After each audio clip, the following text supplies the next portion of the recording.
Isang gabing walang hanggan ang pakiramdam. Nakadungaw ako sa balkonahe ng aking silid, pinagmamasdan ang kumikinang ng mga ilaw ng lungsod na tila mga mumunting bituin sa kalangitan. Ngunit sa kabila ng lahat ng karangyaan, ang puso ko'y parang kulungang ginto na pinipilit akong manatili. Bawat ngiti na ipinapakita ko sa publiko ay isang maskara lamang nagkukubli sa pagnanasa kong makalaya. "Isabela, nasaan ka na?" Tawag ni Mama mula sa ibaba. Ang tinig niya ay tila pako na tumutusok sa aking pandinig. Isa na namang party, isa na namang pagpapanggap. Ayoko na. Sa isang iglap, nagdesisyon ako. Bumaba ako ng balkonahe gamit ang kurtina, isang bagay na lagi kong pinapangarap gawin kapag naiipit ako. Tumakbo ako palabas ng malaking gate, sumakay sa aking paboritong sports car, isang regalong tila ba paglalambing mula sa aking pagkakakulong. Pinadiin ko ang silinyador, nagmamaneho papalayo sa mansyon, papalayo sa lahat ng aking kinakatakutan. Luha ang pumapatak sa aking pisngi, hindi dahil sa sakit, kundi sa galit at pagkabigo. Bakit ganito? Bakit parang wala akong kalayaan kahit anong meron ako?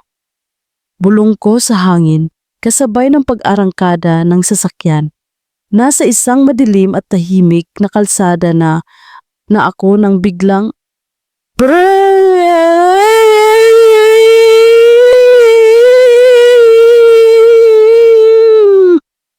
isang nakabibinging tunog ng pagbangga ng bakal ang umalingaw-ngaw. Nawalan ako ng ulirat. Ang huli kong natandaan ay ang impact, ang pagtilapo ng aking sasakyan at ang mga nagkalat na piraso ng salamin. Nang imulat ko ang aking mga mata, puro puti ang nakikita ko. Dahan-dahan, nag-focus ang aking paningin. Nasa loob ako ng isang sasakyan. Nakahilig ako sa upuan, may bahid ng dugo sa aking noo. Ngunit ang mas ikinagulat ko ay ang mukha na nakaluhod sa tabi ng aking bintana. Isang binatang napakagwapo. Nakasuot ng simpleng damit, ngunit nagbigay ng kakaibang dating. Ang kanyang buhok ay medyo magulo, tila ba galing sa isang mahabang araw. Ang kanyang mga mata, malalaki at maitim, ay puno ng pag-aalala habang nakatitig sa akin. "Miss, okay ka lang?" "Diyos ko, pasensya na. Hindi ko sinasadya." Halos magkandara pa niyang sabi. Ang boses ay malalim at may bahid ng pagmamadali. Sinubukan niyang buksan ang pinto, ngunit nakalak ito. Tinulungan niya akong makalabas. Sa bawat kilos niya, ramdam ko ang pagiging maasikaso at tila ba may kung anong kuryente ang dumadaloy sa pagitan namin. "Salamat," sabi ko, ang boses ko ay mahina. Napatingin siya sa aking sasakyan na ngayon ay nakasadsad sa poste, tapos ay bumalik sa akin. "Halika, miss. Mukhang kailangan mo ng gamot. May bahid ng dugo yan sa noo mo. Pwede ka munang sumama sa akin sa bahay para magamot yan. Malapit lang naman." Napatingin ako sa kanya. Sino siya? At bakit siya nag-aalala ng ganito? Hindi ko alam kung bakit. Ngunit sa gitna ng aking pagkalito at takot, may maliit na bahagi sa akin na naramdaman ang kakaibang pag-asa. Ito ba ang simula ng isang bangungot o isang di inaasahang pagkakataon? Sige, sagot ko habang pinipigilan ang paghilab ng aking sikmura. Isang gabing hindi inaasahan, isang lalaking hindi kilala at isang aksidenteng tila ba nagbukas ng isang bagong kabanata. Isang tadhana nga kaya. Ang bawat hakbang ko papasok sa bahay niya ay tila ba paghakbang sa isang bagong mundo. Hindi ito kasing laki ng mansyon namin. Hindi kasing elegante ng mga palasyong nakasanayan ko. Simple lang ito. Isang maliit na sala na may makalumang sofa, isang mesa na puno ng mga libro at mga larawan na nakasabit sa dingding. Ngunit sa kabila ng pagiging simple nito, may kakaibang init at kapayapaan akong nadama. Isang pakiramdam na matagal ko nang hinahanap. Naupo ako sa sofa habang siya naman ay nagtungo sa kusina. Maya-maya ay bumalik siya dala ang isang maliit na lalagyan ng gamot at bulak.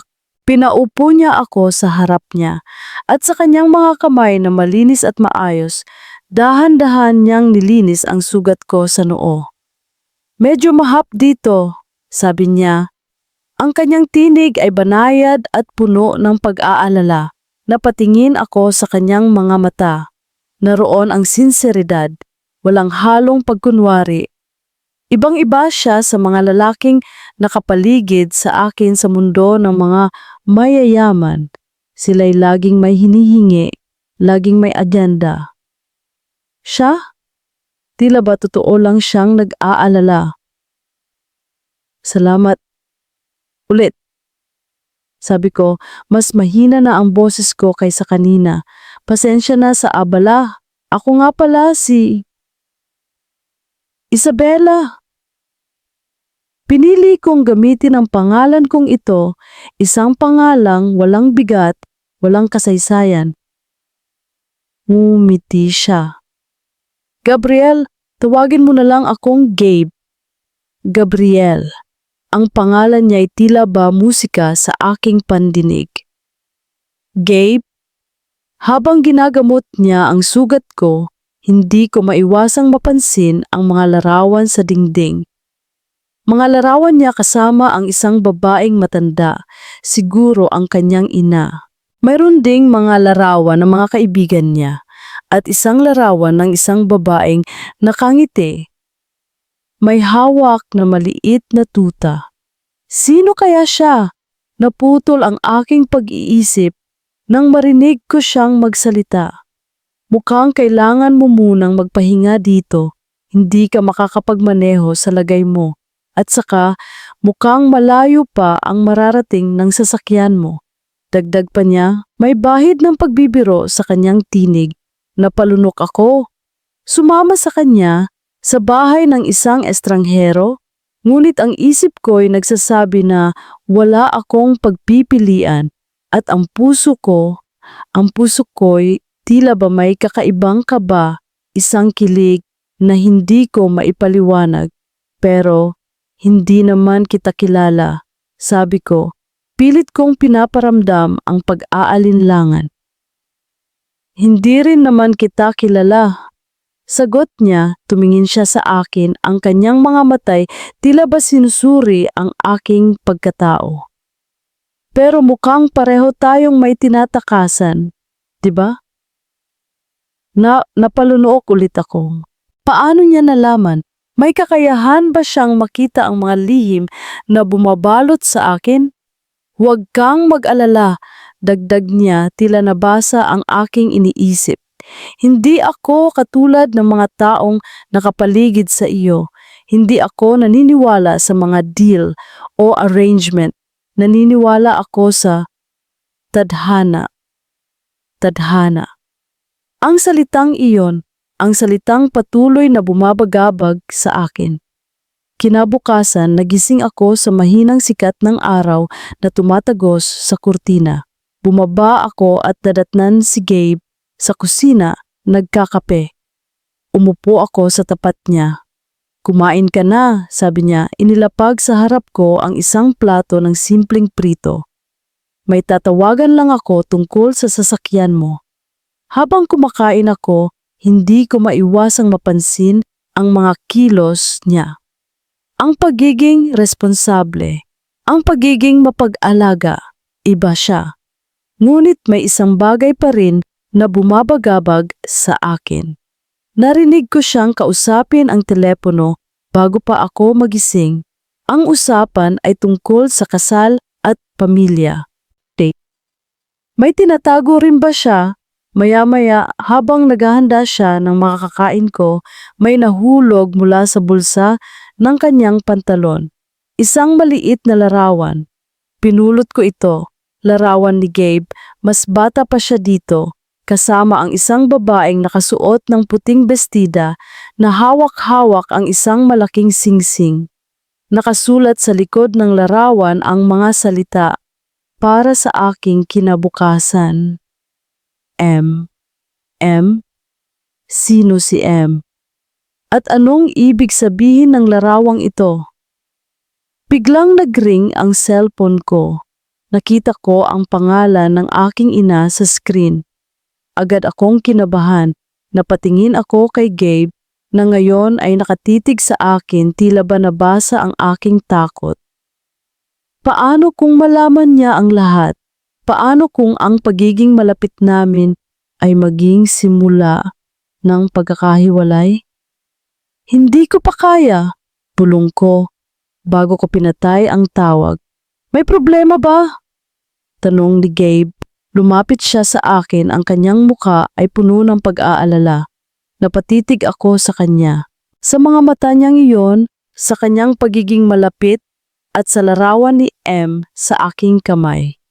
Hindi ko alam kung ano ang dapat kong maramdaman. Pag-asa, panganib, o ang patuloy na pagkalito. Napasigaw ako sa galit nang makita ko ang sasakyan niya. Isang mamahaling sports car tumatakbo papalayo sa direksyon ng bahay ni Gabe. Isabela, ang pangalan na binanggit ng mga tauhan sa party kagabi.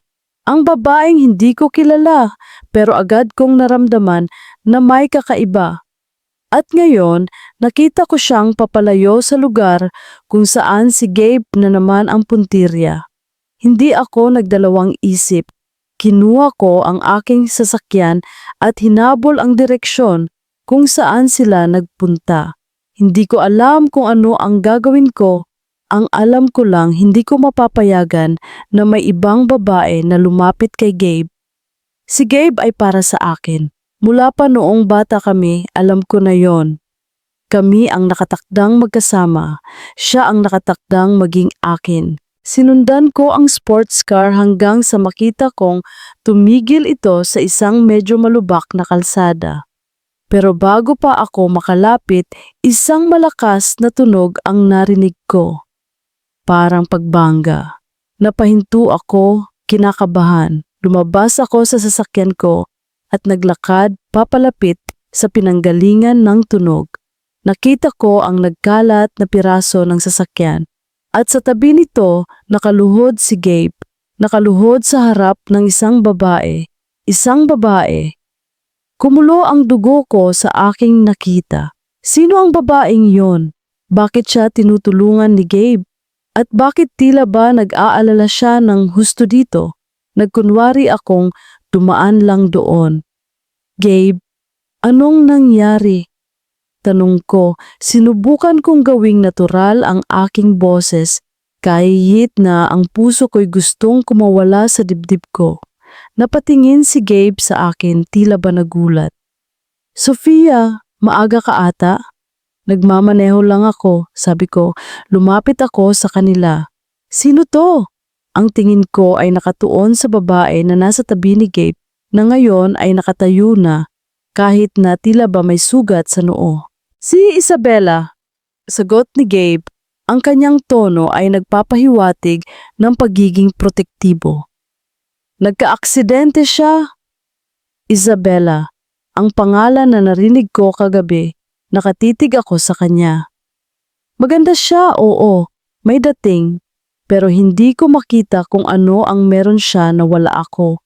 Hindi ko maintindihan kung bakit sa kanya nakatuon ang atensyon ni Gabe. Talaga? Kawawa ka naman, sabi ko kay Isabela. Sinubukan kong ngitian siya, ngunit alam kong ang ngiti ko'y may bahid ng lamig. Magaling kang magmaneho ha, muntik mo nang ikamatay. Nakita ko ang bahagyang pagkunot ng noo ni Isabela. Tila ba hindi niya nagustuhan ang sinabi ko. Mabuti, hindi ko rin siya gusto. Sige na Gabe, sabi ko. Pilit kong iniiwas ang tingin ko kay Isabela. Tulungan mo na siya. Mukhang kailangan niya ng tulong. Pero ako, uuwi na ako. Mag-aalala na si Mama. Nagsinungaling ako. Gusto kong makita ang reaksyon ni Gabe. Ngumiti si Gabe, isang ngiting may halong pagod. Sige, Sofia. Salamat sa pagdaan. Mag-iingat ka. Tumalikod ako at naglakad pabalik sa sasakyan ko. Habang papalayo ako, narinig ko ang sabi ni Gabe kay Isabela. Halika Isabela, sumama ka muna sa akin sa bahay para magamot yan. Napapikit ako ng mariin. Sa bahay ni Gabe? Hindi pwede. Pumasok ako sa sasakyan ko. Halos mabasag ang manibela sa pagkakahawak ko. Hindi ako umalis agad. Pinanood ko sila habang naglalakad papalayo, papalapit sa sasakyan ni Gabe. Nakita ko kung paano siya inalalayan ni Gabe. Kung paano siya tinitigan ni Gabe nang may pag-aalala. Hindi ko hahayaang mangyari ito. Nagmaneho ako pabalik sa mansyon. Kailangan kong malaman kung sino ang babaeng to. Kailangan kong malaman kung ano ang koneksyon niya kay Gabe. At higit sa lahat, kailangan kong makahanap ng paraan para mapalayo siya kay Gabe. Pagdating ko sa mansyon, dumiretso ako sa silid ng aking mga magulang. Alam kong hindi sila sang-ayon sa pagiging malapit ko kay Gabe. Lalo na't alam nilang pamilya Reyes ang isa sa pinakamalakas na pamilya sa syudad. Pero para sa akin, si Gabe ang lahat. Mama, Papa. Sabi ko, pilit kong pinapakalma ang sarili ko. May kailangan akong malaman. Kinuwento ko ang nakita ko. Ang aksidente, si Isabela at ang pag-aalala ni Gabe. Napakunot ang noo ni Papa. Si Isabela? Sino siya? Hindi ko alam, sagot ko. Pero mukhang may kakaiba at ayokong mapalapit siya kay Gabe. Inisip ni Mama. Reyes, hindi ba't sila yung pamilyang kinakalaban natin sa negosyo noon at may usap-usapan na may plano silang ipakasal si Gabriel sa isa sa mga anak nila? Napatanga ako, ipakasal si Gabe sa anak ng Reyes? Hindi pwede. Kung totoo yon, ibig sabihin, ang babaeng nakita ko kanina, baka siya na nga ang tinutukoy nila. Ngumiti ako, isang ngiti na puno ng masamang balak. Kung siya ang anak ng Reyes, at kung siya ang nakatakdang ipakasal kay Gabe, ibig sabihin meron akong malaking bentahe. Alam ko na ang kahinaan niya, ang pagiging estranghero sa buhay ni Gabe. Nang gabing iyon, habang nagpapanggap akong natutulog, nag-isip ako ng paraan. Kailangan kong gumawa ng paraan para mapatunayan kay Gabe na si Isabela ay hindi angkop para sa kanya. Kailangan kong gumamit ng kahit anong paraan. Kinabukasan, nagmaneho ako papunta sa lugar kung saan ko nakita ang aksidente. Nagbabaka sakali akong baka may naiwan ang babaeng yon at hindi ako nagkamali. Sa gilid ng kalsada, malapit sa kung saan nakasadsad ang sasakyan ni Isabela, may nakita akong isang maliit na piraso ng tela. Mukhang galing sa isang mamahaling damit at sa tabi nito isang maliit na notebook. Pinulot ko ang notebook. Mabilis kong binuklat ito. Mga sulat, mga diary entries, ang pangalan niyang Isabela, mga pangarap niya. At ang kanyang pinakamatinding kinatatakutan, ang mapilitang ipakasal sa isang lalaking hindi niya mahal. Aha, napangiti ako. Ang lalaking hindi niya mahal? Si Gabe ba ang tinutukoy niya? O baka naman iba? Mas mabuti, mas marami akong pwedeng gamitin laban sa kanya. Nang makita ko ang isang listahan sa huling pahina na may mga pangalan at address, agad kong nakuha ang isang address. Isang napakalaking mansyon, mukhang hindi ito ang bahay ni Gabe. Mansyon ng mga Reyes, isang ideya ang nabuo sa aking isipan. Kailangan kong malaman kung sino talaga siya. At kapag nalaman ko na, gagamitin ko ang lahat ng impormasyon na makukuha ko para sirain ang anumang ugnayan niya kay Gabe. Hindi ko hahayaang makuha niya ang lalaking para sa akin. Napagpasyahan kong bumisita sa isang coffee shop na alam kong madalas puntahan ng mga empleyado ng mga malalaking kumpanya dito sa syudad. Kailangan kong makarinig ng mga tsismis. Kailangan kong malaman kung sino si Isabela Reyes. Habang umiinom ako ng aking kape, tahimik akong nakikinig sa mga usapan sa paligid ko. Madalas, ang mga pinakamalalaking sekreto ay nabubunyag sa mga lugar na ganito. At hindi nagtagal, narinig ko ang pangalan na hinahanap ko. Narinig mo ba?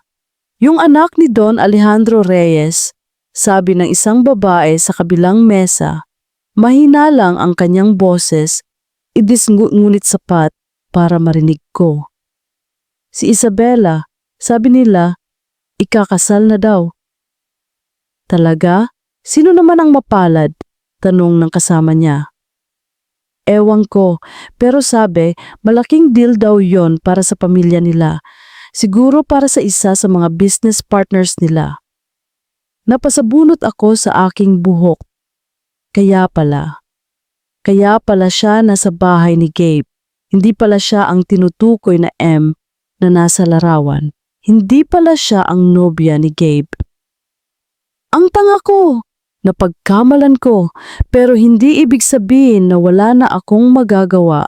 Kung siya ang anak ni Don Alejandro Reyes at kung siya ang pinili para sa isang malaking deal na kasal, ibig sabihin hindi siya ang tipo ng babae na para kay Gabe. Si Gabe ay tapat, simple. Hindi siya para sa mundo ng mga business deal at political marriages. Naisipan kong bisitahin ang DNH2 ng mga Reyes. Siyempre, hindi naman ako basta-basta makakapasok doon kaya nagplano ako. Nagpanggap akong isang delivery rider. Nagdala ako ng isang bouquet ng mga bulaklak at isang maliit na box ng macarons. Isang pasasalamat daw para sa isang Madam Reyes na hindi ko alam kung sino. Sino pong sadya nila? Tanong ng gwardiya sa gate. Para po kay Madam Reyes, tungkol po sa isang private matter. Sabi ko, sinigurado kong seryoso ang aking tono. Nagdalawang isip ang guwardya, ngunit dahil sa aking pagpupumilit, pinapasok niya ako sa garden. Habang naglalakad ako, hindi ko mapigilan ang pagkamangha sa laki at ganda ng lugar, parang palasyo. At doon ko siya nakita. Sa my garden, nakaupo sa isang bench, mag-isang nagbabasa ng libro. Si Isabela. Nilapitan ko siya. Excuse me po, Madam Reyes. Napatingin siya sa akin. Nagulat siya nang makita ako. Tila ba hindi niya inaasahan na makikita niya ako ulit. Sino ka? Tanong niya, ang kanyang boses ay mahinahon ngunit may halong pagtataka. Nginitian ko siya. Ako po si Sofia, naghatid lang po ng bulaklak at macarons. May private matter po kasi akong gustong sabihin sa inyo. Nagulat siya lalo.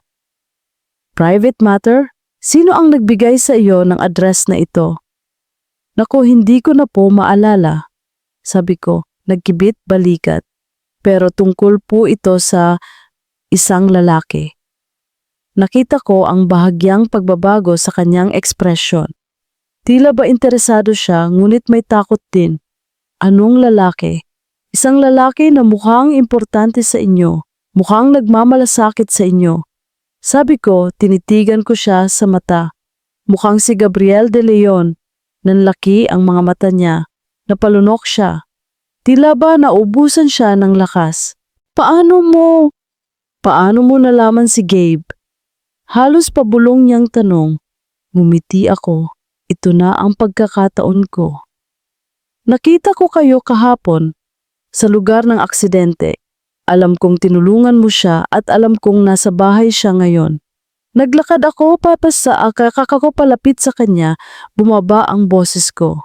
Pero alam mo ba, Isabela, si Gabe, mukhang mayroon na siyang iba. Ano ang ibig mong sabihin? Tanong niya, tila ba nanghihina na siya May larawan ako? Sabi ko, naglabas ako ng isang kopya ng larawan ni Gabe at M na nakuha ko mula sa bahay nito. Larawan ni Gabe kasama ang kanyang tinatawag niyang M. Mukhang mahalaga sa kanya yon at sigurado ako alam niya kung sino si M. Tinitigan ni Isabela ang larawan. Ang kanyang mga mata ay puno ng pagkalito at sakit. Tila ba nag-aalala siya na baka totoo ang sinasabi ko. Siguro, sabi ko, lumapit pa ako sa kanya. Siguro hindi kanya talaga mahal. Siguro ginagamit ka lang niya. Baka nga, ang lahat ng yon kahapon. Aksidente lang yon, hindi dahil gusto kanya, kundi dahil obligasyon niya. Nakita ko ang panginginig ng kanyang mga kamay, ang pagpatak ng isang luha sa kanyang pisngi. Huwag kang maniwala sa kanya, Isabela. Sabi ko, tinapik ko ang kanyang balikat. Kung gusto mo ng tulong, sabihin mo lang, ayokong makita kang nasasaktan dahil sa kanya. Nang alis ako sa dinto ng mga Reyes, dala ko ang kasiyahan. Nagtagumpay ako, nakapagtanim na ako ng duda sa isipan ni Isabela. Ngayon, kailangan ko lang maghintay. Maghintay na ang mga butil ng pagdududa na itinanim ko ay mamunga. At kapag nangyari yon, sigurado akong magiging akin na si Gabe. Ang bawat sandali na kasama ko si Isabela ay tila ba isang panaginip. Ang kanyang tawa, ang kanyang mga mata na puno ng pagnanais na makalaya, ang paraan ng kanyang pag-uusap na puno ng kakaibang karunungan. Lahat yon ay unti-unting bumihag sa aking puso. Sa kabila ng lahat ng kagandahan at karangyaan ng mundo na kinabibilangan niya, nakikita ko ang tunay niyang pagkatao, ang kanyang kaluluwa na naghahanap ng kalayaan. Pero sa kabila ng lahat ng iyon, hindi ko maiwasang makaramdam ng pagdududa. Ang mga detalye ay hindi tugma.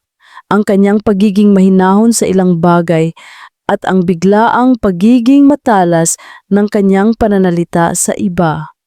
Ang kanyang pag-aalangan kapag may tumatawag sa kanyang cellphone, lalo na kung galing sa kanyang pamilya. At ang pinaka nakakabahala sa lahat, ang mga bakas ng kanyang nakaraan na tila ba pinipilit niyang itago.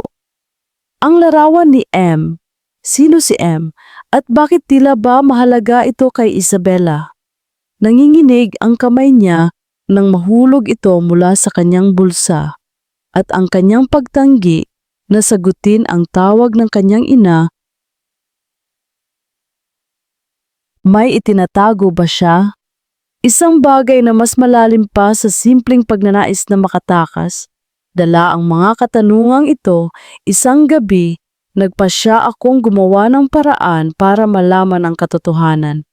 Hindi dahil sa hindi ako nagtitiwala sa kanya, kundi dahil nararamdaman ko na may isang malaking bagay na nakatago, isang bagay na maaring makaapekto sa aming dalawa. Matapos niyang makatulog, dahan-dahan akong pumasok sa kanyang silid pansamantala. Hinanap ko ang kanyang bag. Sa gitna ng mga gamit niya, isang libro, isang maliit na wallet, at isang maliit na diary. Kinuha ko ang diary, dahan-dahan kong binuklat ito. Ang mga unang pahina ay puno ng mga karaniwang sulat ng isang babae, mga pangarap, mga hinaing. Ngunit habang nagbabasa ako, mas lumalalim ang aking pangunawa sa kanya. Nalaman ko ang kanyang pagkamuhi sa mga arranged marriages, ang kanyang pagnanais na maging malaya, na makapili ng sarili niyang landas. Nalaman ko ang kanyang takot sa kanyang ama, si Don Alejandro Reyes. Don Alejandro Reyes. Ang pangalan na yon ay nagpatayo ng balahibo ko. Alam ko ang pangalan na yon. Isa sa mga pinakamakapangyarihang tao sa negosyo, kilala sa kanyang matigas na diskarte at walang awang pakikipagtransaksyon. At si Isabela, siya pala ang anak ni Don Alejandro. Ang anak na pinaplano marahil ang kanyang kinabukasan sa pamamagitan ng isang kasal. Napatigil ako sa isang pahina, isang entry na nakasulat ng may bahid ng matinding kalungkutan. Hindi ko na kaya, pinipilit nila akong pakasalan si Gabriel de Leon. Hindi ko alam kung sino siya, ngunit ang sabi ni Papa, ito ang pinakamagandang paraan para mapagtibay ang samahan ng aming mga pamilya at para na rin sa akin. Ngunit paano? Paano ko magugustuhan ang isang tao na hindi ko kilala?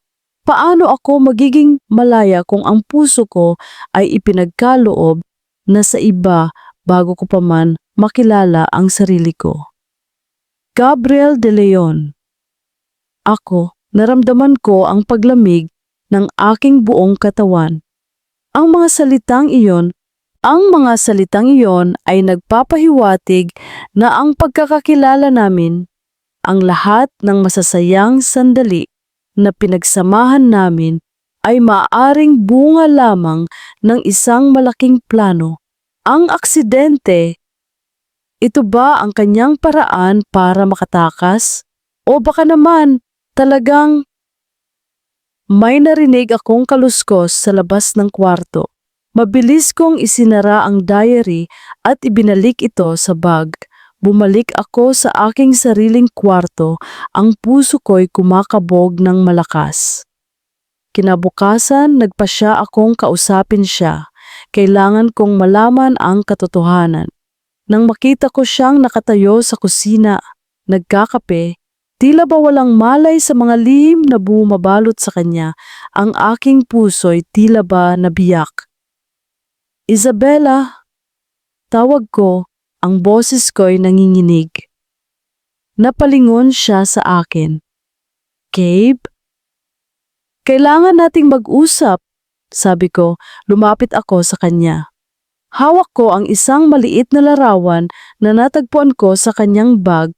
Ang larawan niya kasama ang isang babaeng matanda at sa likod nito ay nakasulat ang M.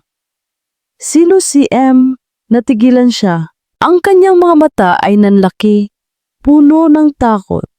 Tila ba nakita niya ang kanyang kinabukasan na unti-unting naglalaho. At sino si Don Alejandro Reyes?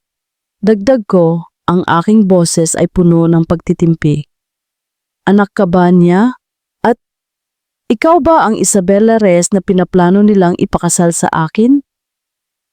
Ang kanyang mukha ay nawalan ng kulay. Ang mga mata niya ay nanlaki, puno ng pait at pagsisisi. Hindi siya makapagsalita. Ang katahimikan ang nagsilbing sagot. Ang katahimikan na mas masakit pa sa kahit anong kasinungalingan.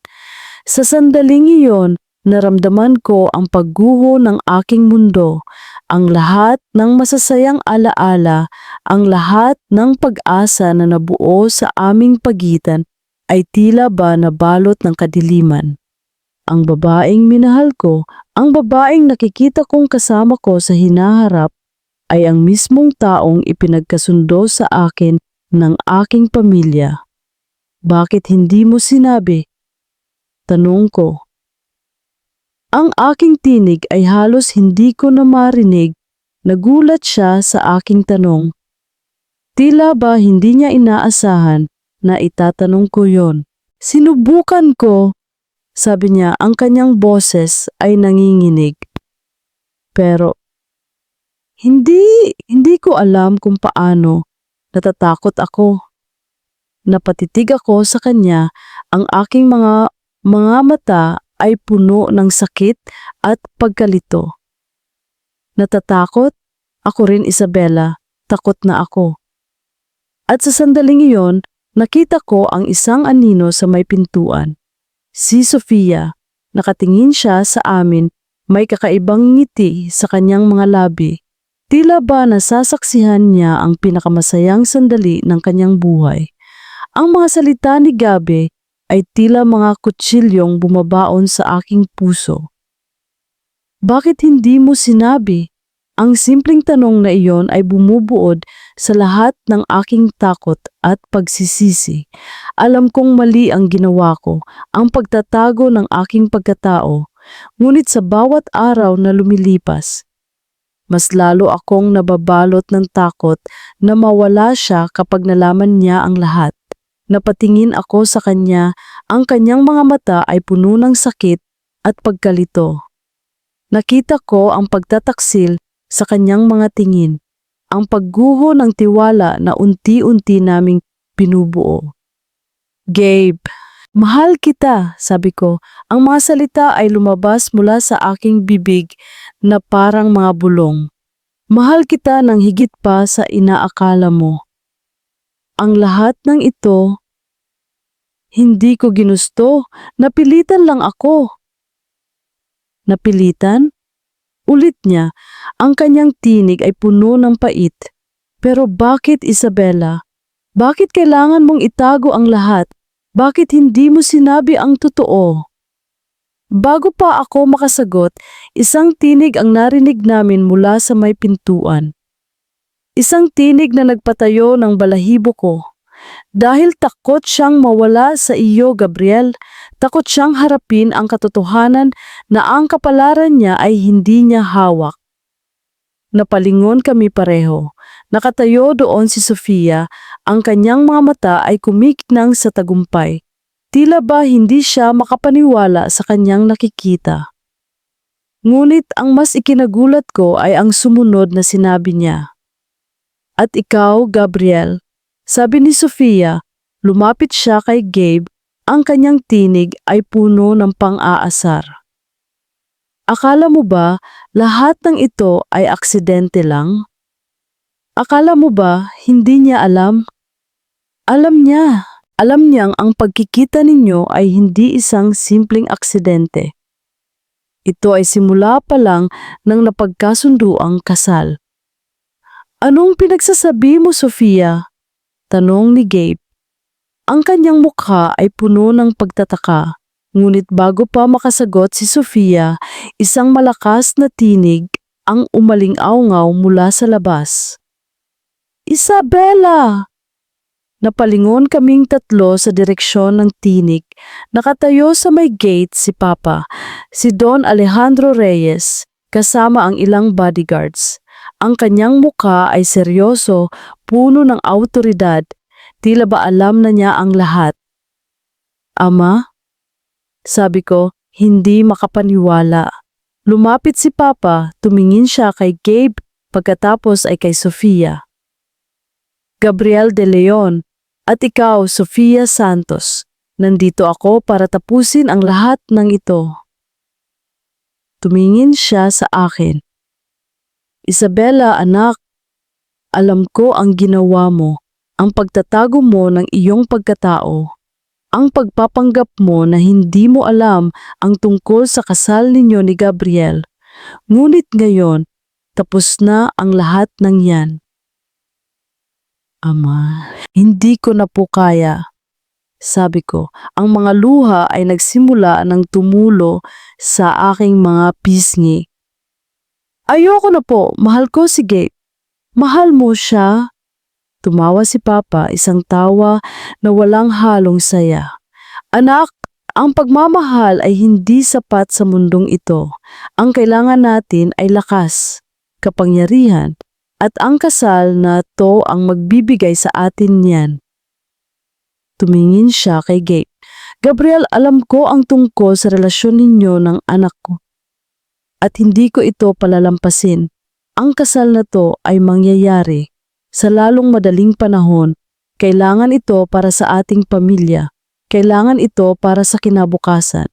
Napaatras si Gabe. Ang kanyang mukha ay puno ng kawalan ng pag-asa. Tila ba lahat ng kanyang pinaniwalaan ay gumuho na iti. Kaya lahat ng ito, sabi ni Gabe, tumingin siya sa akin, ang kanyang mga mata ay puno ng sakit.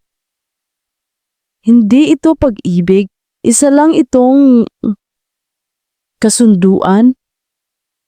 Hindi, sigaw ko. Gabe, mahal kita. Mahal kita ng totoo.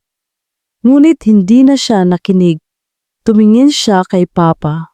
Don Alejandro, hindi ko alam kung ano ang mga plano ninyo, ngunit hindi ko hahayaang ipilit ninyo ang kahit ano sa anak ninyo.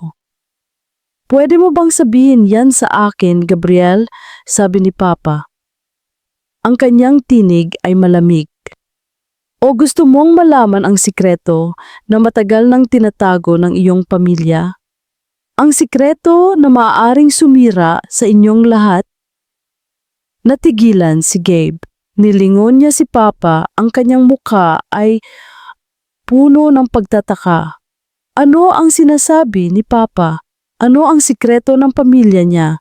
Si Sofia naman nakangisi lang. Tila ba nasasaksihan niya ang pinakainteresanteng palabas sa buong buhay niya. Naramdaman ko ang pagbigat ng hangin. Ang tensyon sa pagitan naming lahat ay tila ba sasabog na. Napatingin ako kay Gabe. Nakita ko ang sakit sa kanyang mga mata. Ang pagkalito. At sa sandaling yon, napagtanto ko ang aking pagkakamali. Ang aking pagtatago ay hindi lang nagdulot ng sakit sa kanya, kundi pati na rin sa akin. Gabe! Sabi ko, ang aking tinig ay nanginginig. Pakinggan mo ako. Mahal kita. Ang lahat ng ito, hindi ko ginusto. Ngunit, may mga bagay na mas malaki pa sa atin. Ngunit hindi na siya nakinig. Tumingin siya sa akin, ang kanyang mga mata ay puno ng kawalan ng pag-asa. Tila ba nawala ang lahat ng pagmamahal na dating naroon. Isabella, sabi niya, ang kanyang boses ay malamig at walang emosyon. Akala ko nakahanap ako ng kalayaan sa piling mo. Pero ngayon nakikita ko na ang katotohanan. Lahat pala ay kasinungalingan. At sa sandaling iyon, naramdaman ko ang pinakamalalim na sakit, ang pagkawala ng lahat, ang pagiging nag-iisa, ang mga salita niya, ang pagtatago niya, ang pagdating ni Don Alejandro. Lahat yon ay tila isang malaking suntok sa aking dibdib. Ang babaeng inakala kong totoo, ang babaeng nakita kong kaluluwa ko ay isa palang pawn sa isang laro ng kapangyarihan at pera. At ang pinakamasakit sa lahat, kasama siya sa paglalaro.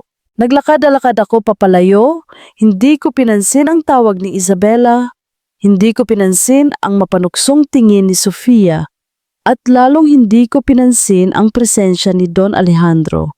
Ang tanging nararamdaman ko ay ang pait ng pagtataksil at ang bigat ng pagkabigo. Nang makarating ako sa aking silid, agad kong kinuha ang isang bote ng whiskey. Dire-diretso kong ininom. Ang bawat patak ay tila apoy na dumadaloy sa aking lalamunan. Sinisira ang anumang bakas ng pag-asa na naiwan sa akin. Naramdaman ko ang lamig ng kwarto, ang kadiliman na tila bumabalot sa akin. Naaalala ko ang mga ngiti ni Isabella, ang kanyang mga tawa, ang mga sandali na tila ba kami lang ang nasa mundo. Pero ngayon, lahat yon ay parang isang masamang panaginip. Isang panaginip na puno ng kasinungalingan. Bakit, Isabella? Bakit kailangan mong itago? Kung mahal mo ako, bakit? Ang mga alaala ng aking mga magulang na nagsasabi tungkol sa obligasyon at kinabukasan ng pamilya ay biglang luminaw. Ang kasal na yon, ang kasal na pinilit nilang tanggapin ko. Ngayon, naiintindihan ko na. Hindi lang ito tungkol sa akin. Tungkol ito sa lahat ng koneksyon, sa lahat ng kapangyarihan na maaaring makuha. May kumatok sa pintuan. Hindi ko pinansin. Gabe? Ako to, si Sofia. Ayoko siyang kausapin. Ayoko ng kahit sino. Ang gusto ko lang ay ang kadiliman at ang alak. Ngunit hindi siya sumuko. Maya-maya narinig ko ang tunog ng pintuan na bumukas. Lumapit siya sa akin, umupo sa tabi ko. Gabe, sabi niya, ang kanyang tinig ay malambing, puno ng simpatiya. Alam kong masakit, hindi ko inasahan na ganito ang mangyayari. Hindi ako nagsalita, patuloy lang ako sa pag-inom. Tingnan mo, Gabe, dagdag niya, kinuha niya ang bote sa aking kamay. Hindi ka dapat nagkakaganyan dahil sa isang babaeng katulad niya. Alam mo naman ang mga reyes, di ba? Puro sila pera, puro sila kapangyarihan, hindi sila magmamahal ng totoo. Napatingin ako sa kanya. Ang aking mga mata ay malabo. Pero, mahal ko siya, Sofia. Umiling siya. Hindi, Gabe. Ang mahal mo ay ang ideya ng pagmamahal, ang ideya ng kalayaan. Pero si Isabela, hindi siya ang sagot sa mga hinahanap mo. Tingnan mo ang ginawa niya. Niloko ka niya. Pinaniwala ka niya sa isang kasinungalingan. May punto siya, niloko ako ni Isabela. Pinaniwala niya ako sa isang bagay na hindi totoo. Ang lahat ng yon, isang kasinungalingan. Alam mo, Gabe, patuloy ni Sofia, lumapit siya pa sa akin. Ang kanyang kamay ay hinawakan ang aking pisngi. Mula noon pa man, alam ko na kung sino ka. Alam ko ang hinahanap mo at hindi ako katulad ng mga babaeng yon. Hindi ako kailanman magluloko sa'yo. Hindi kita ipagpapalit sa kahit anong kapangyarihan o pera. Naramdaman ko ang init ng kanyang kamay. Ang kanyang mga salita ay tila ba musika sa aking pandinig. Hindi na ako sigurado kung ano ang totoo. Ang alam ko lang, sa mga sandaling ito, siya lang ang tanging tao na kasama ko. Sofia, sabi ko, ang aking boses ay puno ng pagod. Salamat. Ngumiti siya, isang ngiting punong-puno ng pagmamahal, isang ngiting tila ba nagpapagaling sa aking pusong basag. Lagi akong nandito para sa iyo, Gabe, sabi niya. Niyakap niya ako ng mahigpit. Lagi, hindi kita iiwan. Niyakap ko siya pabalik. Sa mga sandaling iyon, ang tanging alam ko ay ang init ng yakap niya. Ang tanging alam ko ay ang pakiramdam na mayroon akong kasama sa gitna ng aking kalungkutan. Ngunit sa kabila ng lahat, may isang maliit na bahagi pa rin ng aking puso na nanatiling malamig. Isang bahagi na patuloy na nagtatago ng alaala ni Isabela. Ang alaala ng isang pag-ibig na inakala kong totoo. Ang alaala ng isang babaeng minahal ko ng buong puso, ngunit siya rin ang sumira dito. Sa labas ng bintana, nagsimulang umulan. Tila ba ang kalangitan ay nakikisimpatiya sa aking kalungkutan. Ang ulan ay bumubuhos ng malakas, tila ba naghuhugas ng lahat ng pag-asa, lahat ng pagmamahal na dating naroon. Ang bawat salita ni Gabe ay tumatagos sa aking kaluluwa. Lahat pala ay kasinungalingan. Ang tingin niya puno ng pagtataksil at kawalan ng pag-asa ay nagpunit sa aking puso. Kahit anong paliwanag ang gawin ko, alam kong hindi na siya maniniwala. Ang tiwala ay nawala na at ang pagmamahal na akala ko'y natagpuan ko ay tila ba gumuho ng parang buhangin. Napakagat ako sa labi, pilit kong pinipigilan ang mga luha. Si Papa, si Sofia, ang kanilang mga salita, ang kanilang mga aksyon, ay nagtulak sa amin ni Gabe sa bingit ng pagkawala at ang aking sarili, ang aking pagtatago, Iyon ang naging pinakamalaking pagkakamali ko. Pagkatapos ng komprontasyon, sinubukan kong lapitan si Gabe, ngunit tinalikuran niya ako. Ang sakit sa kanyang mga mata ay mas malinaw pa sa kahit anong salita. Tila ba sinasabi niyang tapos na ang lahat. Bumalik ako sa aming mansyon, ang aking puso'y basag. Pinilit ni Papa na ayusin ang kasal sa lalong madaling panahon. Tila ba ang lahat ng nangyari ay nagtulak lang sa kanya para bilisan ang plano. Wala akong nagawa. Wala akong lakas para lumaban. Ang pag-asa na makalaya ako sa aming pamilya ay tila ba naglaho na.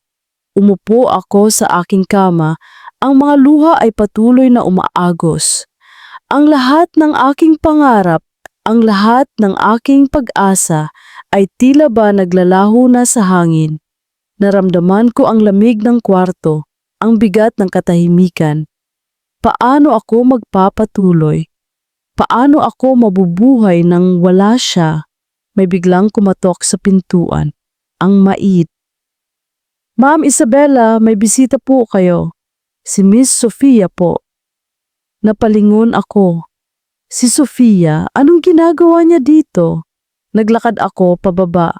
Nakita ko si Sofia na nakaupo sa sala, nagkakape. Ang kanyang muka ay puno ng kasiglahan. Tila ba masaya siya sa kanyang nakikita. Isabella, sabi niya. Ngumiti siya, isang ngiti na punong-puno ng pagmamayabang. Kumusta ka? Balita ko, tuloy na daw ang kasal ninyo ni Gabe. Congratulations. Napatingin ako sa kanya. Ang aking mga mata ay puno ng galit. Anong gusto mo, Sofia? Hindi ka pa ba masaya sa nangyari? Tumawa siya. Masaya? Bakit naman hindi? Sa wakas, malalaman na ni Gabe ang totoo. At sa wakas, mapapalayo na siya sa isang tulad mo. Sofia, hindi mo naiintindihan. Sabi ko, lumapit ako sa kanya. Mahal ko si Gabe. Hindi ko ginusto ang lahat ng ito. Mahal? Isabella, sa mundong ito, ang pagmamahal ay hindi sapat. Sabi niya, tumayo siya at lumapit sa akin, ang kanyang mga mata ay matalim. Ang kailangan ay kapangyarihan, at ikaw, wala kang kapangyarihan kundi ang pangalan mo. Pero kahit ang pangalan mo, hindi sapat para makuha si Gabe. Napaatras ako. Ang kanyang mga salita ay tila mga kutsilyo na bumabaon sa aking puso. May punto siya, wala akong kapangyarihan, wala akong magawa. Ngayon, patuloy niya, ngumiti siya, isang ngiti na punong-puno ng tagumpay. Pupunta ako sa bahay ni Gabe, sigurado akong kailangan niya ng kasama, at alam kong ako lang ang makakasama niya sa mga panahong ito. At sa sandaling iyon, naramdaman ko ang pagguho ng aking pag-asa. Nawala na siya sa akin. Nawala na ang wala na singaba. Naglakad ako pabalik sa aking silid. Kinuha ko ang isang maliit na papel at ballpen. Kailangan kong sumulat. Kailangan kong ipaliwanag ang lahat. Kailangan kong ipaalam sa kanya kung gaano ko siya kamahal. Kahit na alam kong hindi na siya maniniwala. Mahal kong Gabe, alam kong galit ka sa akin, alam kong nasaktan kita, at alam kong hindi na ako karapat-dapat sa iyong pagmamahal. Ngunit gusto kong malaman mo na ang bawat sandali na kasama kita ay ang pinakamasayang sandali ng buhay ko.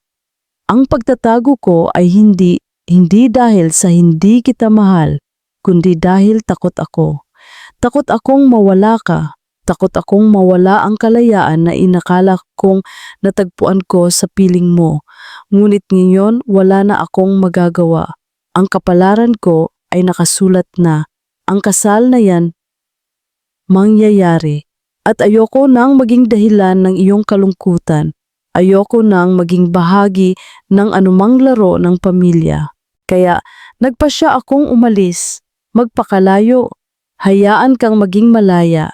Hayaan kang hanapin ang taong tunay na magmamahal sa iyo at hindi magtatago ng anumang sikreto. Paalam, Gabe. Mahal kita. Lagi. Isabela. Pinunasan ko ang aking mga luha. Dahan-dahan kong niligpit ang aking mga gamit. Ilang damit, ang aking diary at ang larawan ni M na kinuha ko mula sa bahay ni Gabe. Hindi ko alam kung saan ako pupunta. Ang alam ko lang, kailangan kong umalis. Kailangan kong lumayo sa lahat ng sakit, sa lahat ng kasinungalingan. Naglakad ako pababa, ang aking puso'y mabigat. Nakita ko ang aming driver na naghihintay sa may gate. Sumakay ako sa sasakyan, hindi na ako lumingon pa. Ang mansyon ng mga Reyes ay unti-unting lumayo sa aking paningin. Ang lahat ng aking nakaraan, lahat ng aking sakit ay tila ba naiwan doon. Habang papalayo ang sasakyan, nakita ko ang isang anino na lumabas mula sa bahay ni Gabe. Si Gabe, nakatayo siya doon, nakatingin sa direksyon kung saan kami papalayo. Ang kanyang muka ay hindi ko makita ng malinaw, ngunit alam kong puno iyon ng kalungkutan. Naramdaman ko ang pagpatak ng huling luha sa aking pisngi.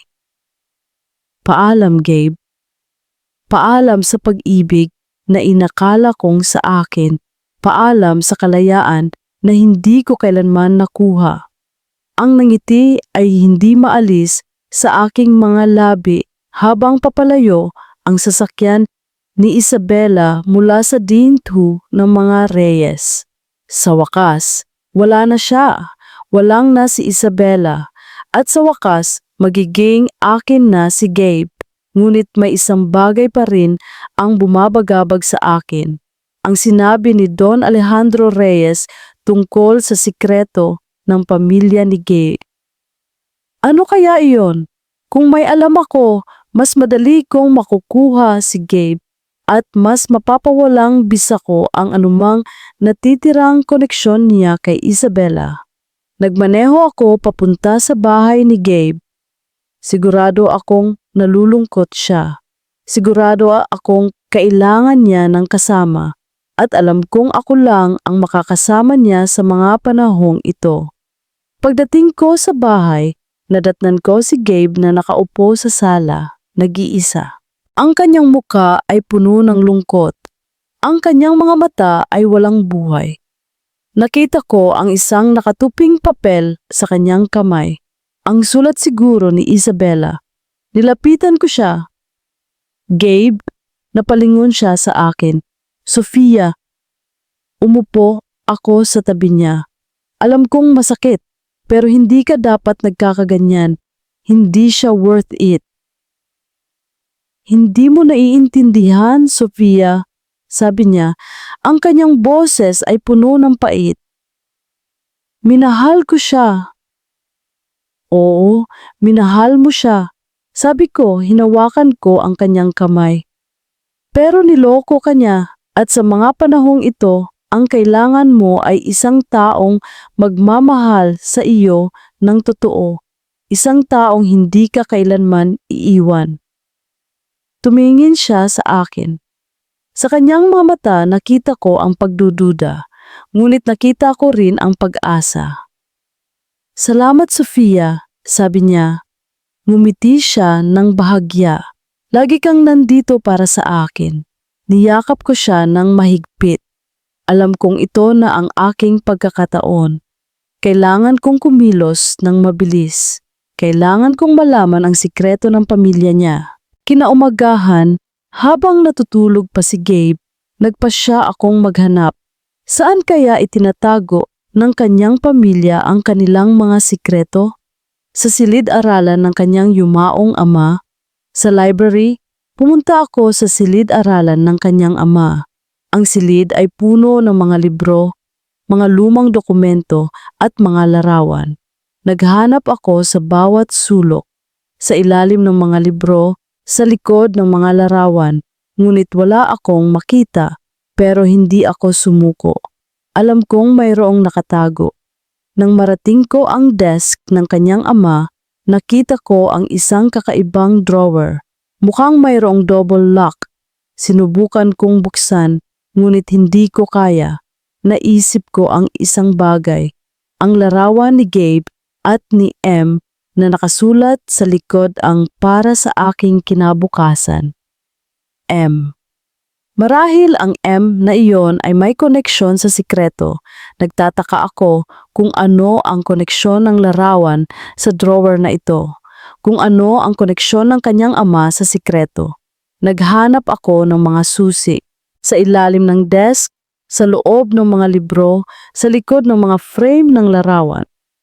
At sa wakas, nakita ko ang isang maliit na susi na nakasabit sa likod ng isang lumang larawan ng pamilya. Nanginginig ang aking mga kamay habang binubuksan ko ang drawer. Sa loob mayroong isang folder, isang lumang folder na may label na Reyes de Leon Partnership. Pinuksan ko ang folder. Sa loob mayroong mga lumang dokumento, mga kontrata at mga sulat. Ang bawat pahina ay tila ba nagbubunyag ng isang malaking sikreto. Ang mga dokumento ay nagpapakita na ang pamilya De Leon ay may malaking utang sa pamilya Reyes. Isang utang na hindi lang pera kundi isang utang na dugo. Matagal na panahon na ang nakalipas, isang miyembro ng pamilya De Leon ang nagdulot ng isang trahedya sa pamilya Reyes. Isang trahedya na nagresulta sa pagkamatay ng isang malapit na kamag-anak ng mga Reyes. Ang kasal ni Gabe at Isabela ay hindi lang tungkol sa negosyo. Ito ay isang uri ng pagtubos. Isang paraan para mapawi ang utang na loob at para mapagtibay ang kapangyarihan ng mga Reyes. Kung hindi magpakasal si Gabe kay Isabela, ibig sabihin ilalabas ng mga Reyes ang sikreto na ito. Isang sikreto na maaaring sumira sa pamilya De Leon. Isang sikreto na maaaring makasira sa reputasyon ni Gabe. Napatanga ako. Ang sikreto na ito, mas malalim pa pala kaysa sa inaakala ko. Ang kasal na yan, hindi lang tungkol sa pera o kapangyarihan. Tungkol ito sa buhay, tungkol ito sa pagtubos. Narinig ko ang yabag ni Gabe. Nanginginig ang aking mga kamay habang isinasara ko ang folder. Kailangan kong itago ito. Kailangan kong gamitin ang impormasyong ito ng matalino. Sofia, anong ginagawa mo dito? Tanong ni Gabe, ang kanyang boses ay nagulat. Napalingon ako sa kanya. Pilit kong nginitian siya. Wala lang. Naglilinis lang ako. Gusto ko lang tulungan ka. Hindi siya kumbinsido. Ang kanyang mga mata ay nagtataka, ngunit may isang mas malaking ideya ang nabuo sa aking isipan.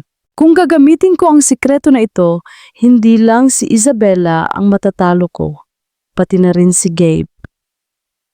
Makukuha ko siya sa aking mga kamay, at sa wakas, magiging akin na siya, ngunit may maliit na bahagi ng aking puso na kumirot. Ang sikreto na ito, makakasira ito kay Gabe. Makakasira ito sa kanyang pamilya. Ngunit sa huli, ang pagmamahal ko kay Gabe ay mas matimbang kaysa sa lahat. Tiningnan ko si Gabe, ang kanyang mukha ay puno ng pagod. Isang ideya ang nabuo sa aking isipan. Isang ideya na maaring magpabago sa lahat. Ilang araw na ang lumipas mula nang umalis si Isabela. Ang bawat gabi ay puno ng kawalan ng tulog. Ang bawat umaga ay puno ng kalungkutan. Kahit anong gawin ko, hindi ko maalis sa isipan ko ang kanyang mukha, ang kanyang mga salita.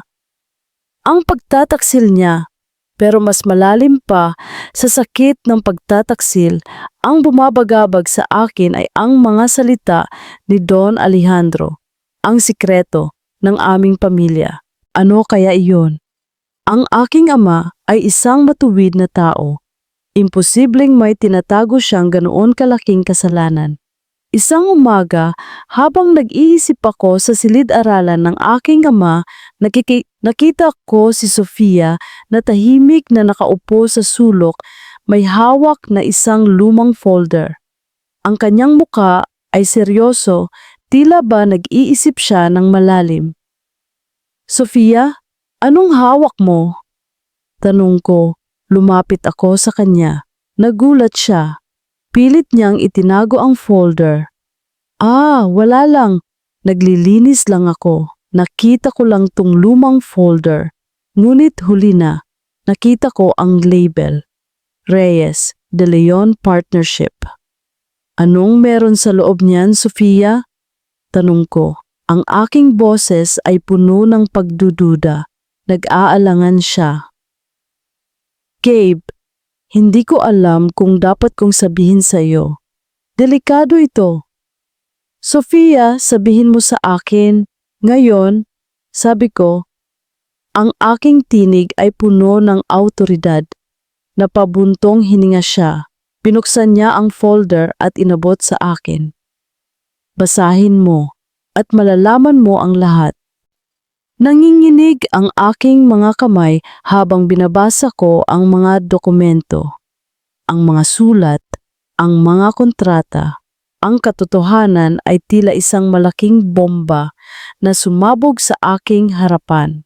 Ang pagkakautang ng aming pamilya sa mga Reyes, ang trahedya na nagdulot ng pagkamatay ng isang miyembro ng kanilang pamilya dahil sa isang aksidente na sinangkot ang aking lolo, at ang kasal.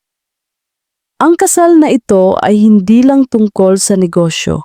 Ito ay isang pagtubos, isang paraan para mapawi ang utang na loob. Naramdaman ko ang paglamig ng aking buong katawan. Ang lahat ng ito ay totoo. Ang lahat ng pagpapanggap ni Isabela, ang pagtatago niya. Hindi lang ito tungkol sa sarili niya. Tungkol ito sa aming dalawang pamilya. "Gabe." "Sorry." Sabi ni Sofia, lumapit siya sa akin. "Ayoko sanang sabihin sa iyo, pero kailangan mong malaman ang totoo." Ngunit hindi ko na siya pinansin. Ang tanging alam ko ay ang katotohanan na ito. Ang bigat ng kasaysayan na bumabalot sa aming pamilya. Kinuha ko ang mga dokumento. Kailangan kong hanapin si Isabela. Kailangan kong hanapin si Don Alejandro. Kailangan kong harapin ang lahat ng ito. Nagmaneho ako papunta sa diin 2 ng mga Reyes. Ang aking puso'y kumakabog ng malakas. Ang bawat hakbang ay puno ng determinasyon. Kailangan kong malaman ang lahat. Kailangan kong ayusin ang lahat. Nang makarating ako sa gate, nakita ko ang isang malaking kumpulan ng tao. Mga reporters, mga photographers, at sa gitna nila, nakita ko si Don Alejandro. At sa tabi niya, nakatayo si Isabela. Ang kanyang muka ay walang emosyon, tila ba isa siyang manikin. "Isabela!" Tawag ko, lumapit ako sa kanila. Nagulat siya nang makita ako. Ang kanyang mga mata ay nanlaki. Nagulat din si Don Alejandro. "Gabriel De Leon," sabi ni Don Alejandro, ang kanyang boses ay malamig. "Anong ginagawa mo dito?" "Nandito ako para sa katotohanan." Sabi ko, hinawakan ko ang mga dokumento. "Nandito ako para sa sikreto na matagal na ninyong tinatago. Ang sikreto tungkol sa utang na loob ng aming pamilya sa inyo. Ang sikreto tungkol sa kasal na to." Nagulat ang lahat. Ang mga reporters ay nagkagulo, kumukuha ng mga larawan at video. "Anong pinagsasabi mo, Gabriel?" Tanong ni Don Alejandro, ang kanyang mukha ay puno ng galit. "Alam ko na ang lahat," sabi ko, tiningnan ko siya sa mata. "Ang kasal na ito ay hindi lang tungkol sa negosyo. Ito ay tungkol sa pagtubos, tungkol sa pagtakip sa isang trahedya, at hindi ko hahayaang gamitin ninyo si Isabela para dito. Nagulat si Isabela. Ang kanyang mga mata ay puno ng pag-asa. Tila ba hindi niya inaasahan na malalaman ko ang lahat. Ngunit bago pa makasagot si Don Alejandro, isang tinig ang narinig namin mula sa likuran. Tama si Gabe! Alam ko rin ang lahat! Napalingon kaming lahat. Nakatayo doon si Sofia, may hawak na isang microphone at may kasamang TV crew. Ang kanyang mukha ay puno ng kasiglahan. Tila ba ito na ang pinakahihintay niyang sandali. Sofia, anong ginagawa mo dito? Tanong ko, puno ng pagtataka. Gabe, ginagawa ko to para sa'yo. Sabi niya, ngumiti siya. Kailangan ng mundo malaman ang katotohanan. Ang katotohanan tungkol sa mga Reyes. Ang katotohanan tungkol sa pagmamalabis nila sa inyo. At ang katotohanan tungkol kay Isabela. Nagulat ako. Anong ibig sabihin niya? Sofia, huwag mong gawin yan. Sigaw ni Isabela, ngunit huli na. Nagsimula nang magsalita si Sofia sa microphone, inilalabas ang lahat ng sikreto. Ang utang na loob ng pamilya De Leon, ang trahedya, ang paggamit sa kasal para sa kapangyarihan, at ang pagtatago ni Isabela ng kanyang tunay na pagkatao. Ang lahat ng ito ay naging isang malaking gulo. Ang mga reporters ay nagkagulo, ang mga tao ay nagbubulungan. Si Don Alejandro ay galit na galit. Sofia Santos, hindi mo dapat ginawa yan. Ngunit hindi na siya pinansin ni Sofia. Patuloy lang siya sa pagsasalita. Inilalabas ang lahat ng galit at inggit na matagal na niyang tinatago. Napatitig ako kay Isabela. Ang kanyang muka ay puno ng takot, sakit at pagkalito. Naramdaman ko ang kirot sa aking puso. Kahit anong sakit ang naramdaman ko mula sa kanya, hindi ko gusto na makita siyang nasasaktan ng ganito. Isabela, tayo na. Sabi ko, hinawakan ko ang kanyang kamay. Hindi na tayo kailangan dito. Nagulat siya sa aking paghawak. Ang kanyang mga mata ay nanlaki, puno ng pag-asa. Tila ba hindi siya makapaniwala na hahawakan ko ang kanyang kamay. Gabe, sabi niya, ang kanyang boses ay nanginginig.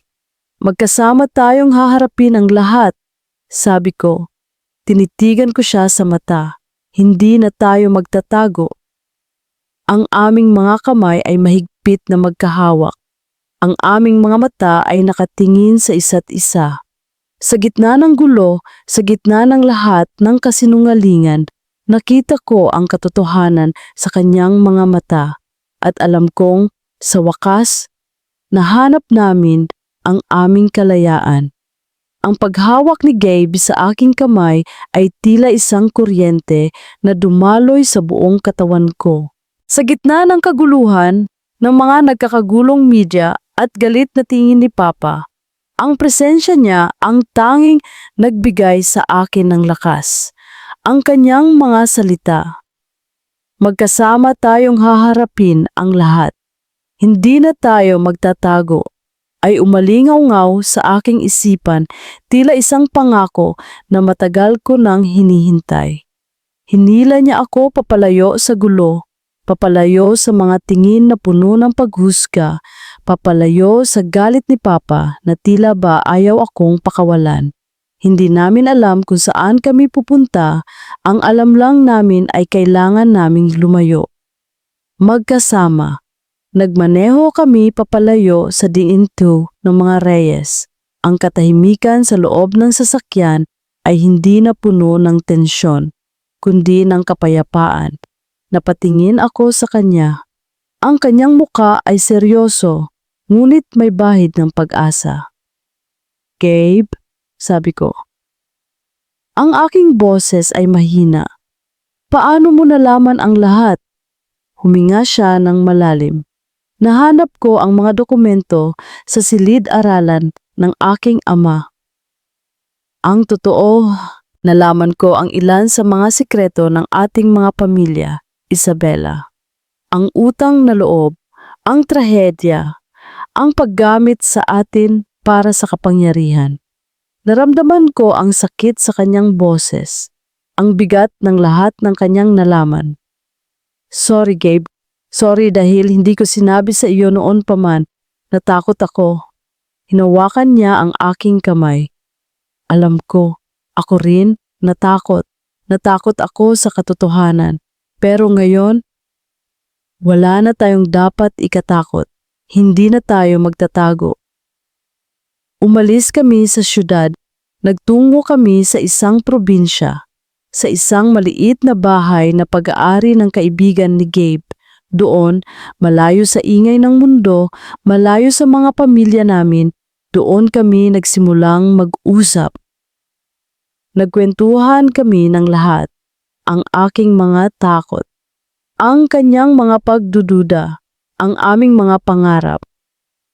Hindi ko hahayaang sirain nila tayo, Isabela. Sabi ni Gabe, tinitigan niya ako sa mata. Hindi ko hahayaang gamitin nila ang nakaraan para sirain ang kinabukasan natin.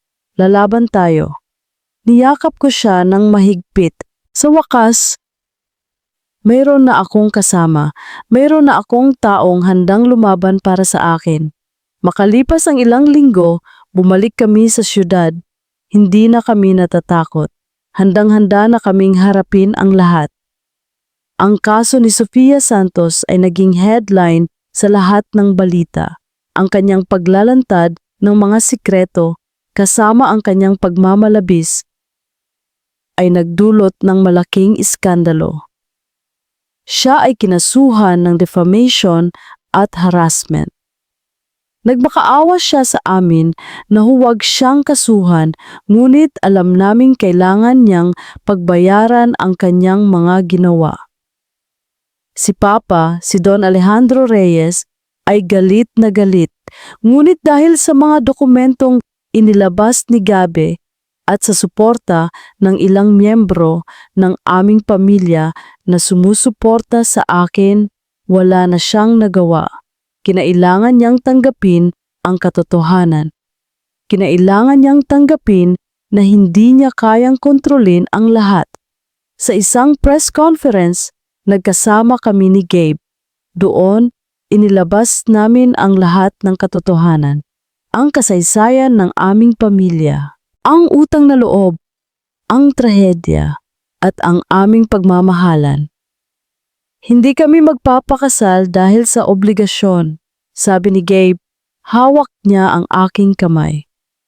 Magpapakasal kami dahil sa pagmamahalan, dahil sa pagtanggap sa nakaraan, at pagbuo ng isang bagong kinabukasan. Tiningnan niya ako, ngumiti siya, isang nangiti na puno ng pag-ibig at pag-asa. Makalipas ang ilang buwan, naganap ang aming kasal. Hindi ito isang magarbo at ingranding kasal na puno ng mga political figures. Isang simple at pribadong seremonya lang ito, kasama ang aming mga pamilya at malalapit na kaibigan na sumuporta sa amin. Ang aming mga magulang, sa kabila ng lahat, ay naroon. Nakita ko ang isang ngiti sa labi ni Mama, at kahit na seryoso pa rin ang mukha ni Papa, nakita ko ang isang bahagyang pagtango sa akin.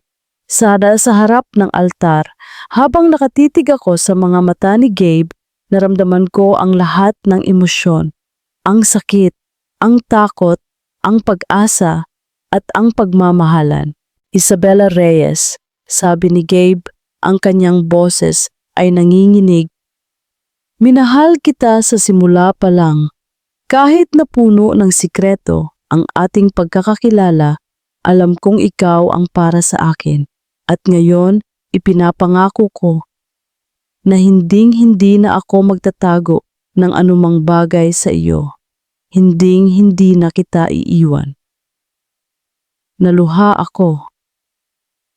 Gabriel de Leon, sabi ko, ang aking boses ay puno ng pagmamahalan.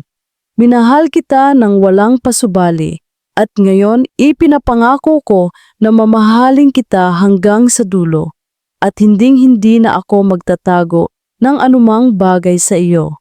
Nahanap ko ang kalayaan ko sa piling mo. Nang maghalikan kami, tila ba huminto ang oras.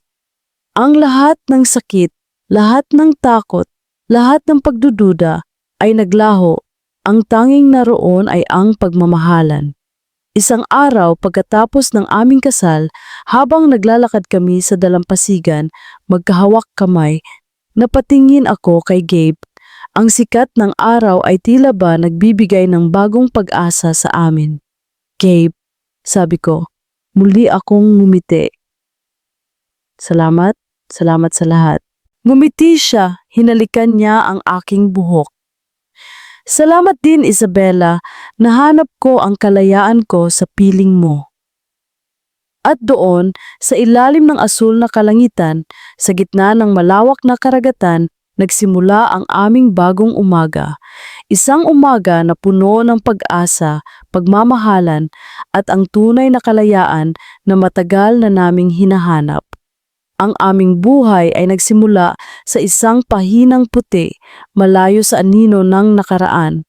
Si Gabe, na dati nakakulong sa responsibilidad at mga obligasyon, ay naging mas magaan at mas masaya. Nakita ko ang ningning sa kanyang mga mata tuwing gumagawa siya ng mga simpleng bagay na mahal niya. Ang pagtulong sa aming komunidad, ang pagtatanim ng mga gulay sa aming munting hardin at ang pagbabasa ng mga libro habang nakasandal sa aking balikat. Siya na dati nagtatago sa anino ng kanyang pamilya, ngayon ay buong pagmamalaki nang humaharap sa mundo. Kasama ako, para naman sa akin, ang pagiging Mrs. Isabella de Leon ay hindi lamang isang bagong pangalan, kundi isang bagong pagkatao. Naging mas matapang ako, mas handang harapin ang mga hamon. Ang pagnanais kong makalaya ay hindi na lang isang pangarap, kundi isang katotohanan na binuo namin nang magkasama. Hindi na ako nagtatago, hindi na ako natatakot. Dahil alam kong mayroon akong karamay, mayroon akong kasama na handang lumaban sa akin. Nabalitaan namin na si Sofia Santos ay tuluyan ng humarap sa hustisya. Ang kanyang mga aksyon ay nagdulot ng malaking pinsala, hindi lamang sa amin, kundi pati na rin sa kanyang sarili. Ang pagmamahal na akala niya'y maipaglalaban niya sa maling paraan ay tuluyang nawasak. Sana balang araw makahanap din siya ng kapayapaan at pagtanggap sa kanyang sarili. Ang aming mga pamilya, bagamat unti-unti pa ang paggaling mula sa lahat ng kaguluhan, ay dahan-dahan ding natututong tanggapin ang aming desisyon. Si Papa, na dati matigas at mapilit, ay ngayon ay mas madalas nang nagbibigay ng mga payo, hindi na ng mga utos. Si Mama naman ay laging naroon para sa akin, nagbibigay ng suporta at pagmamahal. At kung minsan ay nagluluto ng aking paboritong adobo. Ang aming simpleng buhay sa probinsya ay puno ng tawanan, pagmamahalan at mga bagong karanasan. Magkasama naming pinaplano ang aming kinabukasan, hindi na nakikinig sa dikta ng lipunan, kundi sa tibok ng aming mga puso. Isang araw habang nakaupo kami sa porch ng aming bahay, pinagmamasdan ang paglubog ng araw, napatingin ako kay Gabe. Ang kanyang kamay ay mahigpit na nakahawak sa akin. Ang kanyang mga mata ay nakatitig sa horizon, puno ng kapayapaan. Gabe, sabi ko, ang aking tinig ay puno ng pagmamahal. Naaalala mo ba nung una tayong nagkita? Yung aksidente, akala ko katapusan na ng mundo. Ngumiti siya, hinalikan niya ang aking ulo. Oo, naaalala ko. Akala ko rin isa ka lang sa mga babaeng naghahanap ng atensyon. Pero mali ako. Natawa ako ng mahina. Ako rin. Akala ko isa ka lang sa mga lalaking kailangan kong takasan. Pero mali ako. Ikaw pala ang kalayaan ko. Humigpit ang hawak niya sa aking kamay. At ikaw naman, Isabela, ikaw ang tadhana ko. Ang aksidenteng iyon, hindi lang ito isang bangga. Ito ay simula ng ating pag-ibig. Ito ang dahilan kung bakit tayo pinagtagpo. Napatingin ako sa kanya. Ang aking mga mata ay puno ng luha ng kaligayahan. Mahal na mahal kita, Gabe. Mahal na mahal din kita, Isabela, sabi niya, at muling naglapat ang aming mga labi sa ilalim ng kulay kahel na langit. Ang aming pag-ibig ay hindi nagsimula sa isang fairy tale, kundi sa isang aksidente, sa gitna ng mga sikreto at mga labanan. Ngunit sa huli, ang aming pagmamahalan ang nagbigay sa amin ng lakas para lumaban, para maging malaya at para bumuo ng isang bagong umaga. Isang umaga na puno ng tunay na pag-ibig, walang pagtatago at walang katapusan. At dito nagtatapos ang makulay na kwento ng pag-ibig na Isabela at Gabe. Mula sa kaibuturan ng aming puso, maraming salamat sa inyong walang sawang pagsubaybay at sa pagsama sa amin sa bawat pagtawa, pag-iyak at pag-asa ni na Isabela at Gabe. Ang inyong oras at damdamin na ibinahagi sa amin ay ang pinakamahalagang regalo para sa isang manunulat. Habang isinusulat namin ang bawat kabanata, naging layunin namin na lumikha ng isang kwento na hindi lamang magpapakilig, kundi magbibigay din ng inspirasyon. Isang kwento na magpapaalala sa atin na ang tunay na pag-ibig ay may kakayahang lampasan ang anumang pagsubok, anumang kasinungalingan, at anumang takot na humahadlang dito. Ang kwento ni na Isabela at Gabe ay isang paalala na ang kalayaan ay hindi palaging natatagpuan sa pagtakas, kundi sa pagharap sa katotohanan ng may tapang at pagmamahal. Ito ay isang paglalakbay tungo sa pagpapatawad sa iba at higit sa lahat, pagpapatawad sa ating mga sarili. Naway magsilbi itong isang munting ilaw ng pag-asa para sa lahat ng pusong naghahanap ng sarili nilang bagong umaga. Ngayon, nais naming marinig ang inyong boses. Ano ang pinakapaborito ninyong eksena? Aling bahagi ng kwento ang pinakatumatak sa inyong puso? Anong aral ang inyong napulot sa paglalakbay na ito? Inaanyayahan namin kayong ibahagi ang inyong mga saloobin sa comment section sa ibaba. Ang inyong mga komento ang nagsisilbing inspirasyon namin upang magpatuloy sa paglikha ng mga kwentong tatatak sa inyong mga puso. Hanggang sa muli nating pagkikita sa susunod na kwento ng pag-ibig at pag-asa. Pusong Tagalog TV